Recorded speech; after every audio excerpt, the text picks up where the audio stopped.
Hi, my name is Denise Henry, and I'm the director of the Center for Teaching, Learning, and Leadership at CSU Pueblo. I am one of the facilitators of the Elevate Student Partnerships project that you're participating in this academic year. I wanted to give you a quick overview of the Blackboard course shell that we'll use to organize our work. Okay.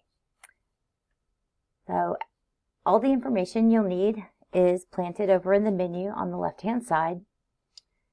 We've got announcement section. The next section is important dates. That's a table that gives you a bird's eye view of when meetings are happening and when work is due. The Zoom link for all of our meetings is there as well. On the contact page, you'll find my information and my co-facilitator, Erin Stressow, who is the Director of DEI, Operations and Advancement here on campus. In the Materials and Resource section, you'll see a link to the info sheet. That's a living document that will maybe grow organically and change as we move through the term based on input and questions you all have. That table from the Blackboard is there again. Here's a timeline and all of the resources and information, oops, there's a typo, information you need regarding completion of the steps in your needs analysis process will be here as well. Traveling down that document, you'll see a table with everyone's contact information, and then under that, if anyone sends a question to me via email or to Erin and we think that it'll benefit the whole group to know the answer, we will plant it in the FAQ section of that document. So at the top of that document, there's also a table of contents that hyperlinks out to the different sections. For each collaboration meeting, we'll create a folder of resources, and that information will be mirrored on the info sheet. The next link will take you to all the readings for the course that we share this term. So there's a link to the free ebook that we will use, and then the articles that we've used so far in our meetings. If you'd like to see exemplars of a project that was completed based on a needs analysis, you could take a look at any of these exemplars from spring 23 term. You could visit them on the CTL website or visit them here through any of these links.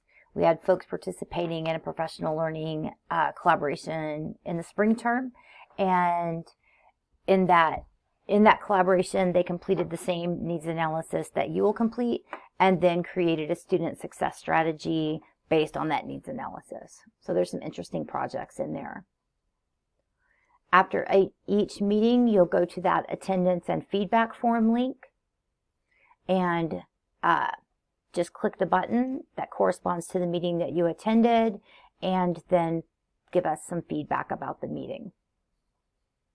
If you do a makeup meeting with either me or Erin, please submit one of these for the meeting that you missed, and that helps us track attendance for the stipend issuance at the end of the term. The last one in the materials, nope, that's it. That's the end of the materials and resources section. Moving on down, the next session is submission and collaborations. So we have a discussion board where you can add your brief overview of yourself and a little short bio to introduce yourself to your colleagues.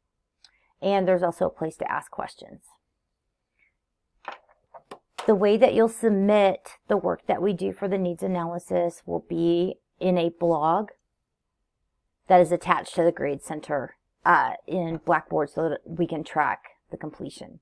So we've broken it out into steps so that you're not completing the whole thing at once at the end of the term, and you get feedback all along the way from the facilitators and your colleagues. So we'll take a look at what that blog looks like. You'll just click the link. The link to the worksheet is here. There's directions about how to name the file that you submit. You can submit individual work, or you can choose to work as a team with someone within or outside of your department. Totally up to you.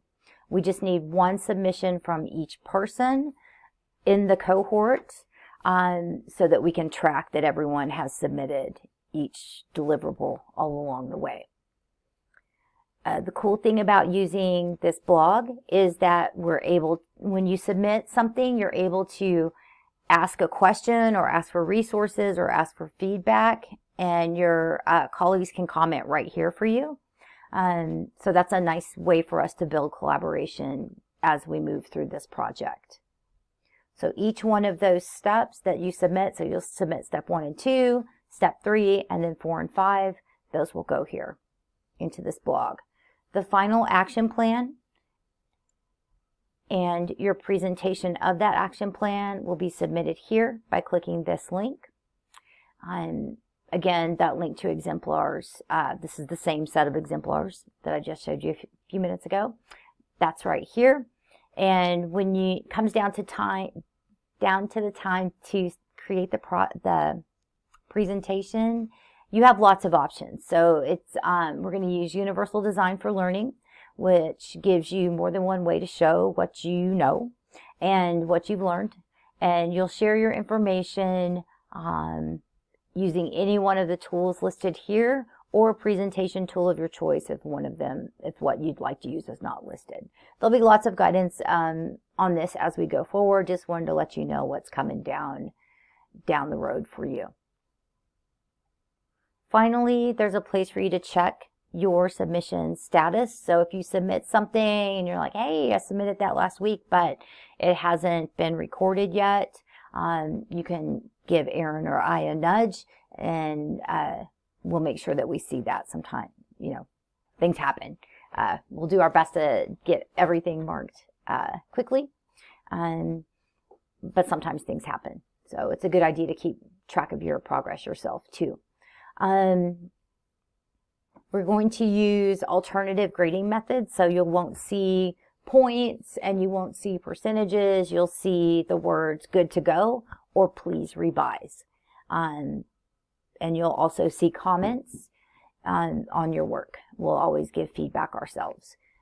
This is a cool way for you to see what the student sees when you give comments in the Grade Center, and maybe help you think about different ways to record grades for work that students do.